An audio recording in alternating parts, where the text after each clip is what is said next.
સુરત શહેરના Sarthana police station હદ વિસ્તારમાં પોલીસની મોટી રેડ. સ્પાની આડમાં ચાલતા કૂટરખાના પર સરથાણા પોલીસની સફળ રેડ.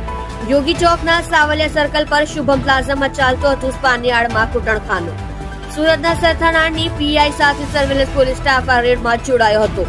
સુરતની સરથાણા પોલીસ દ્વારા રેડ કરી 5 મહિલાઓને મુક્ત કરી સંચાલક Pravinbhai Parmar, raid Deenbandhu apartment, Neelkanth society, Apna સોસાયટીની પાછળ સહિત 5 ગ્રાહકોને ઝડપી પાડી કાયદેસરની કાર્યવાહી કરવામાં આવી હતી.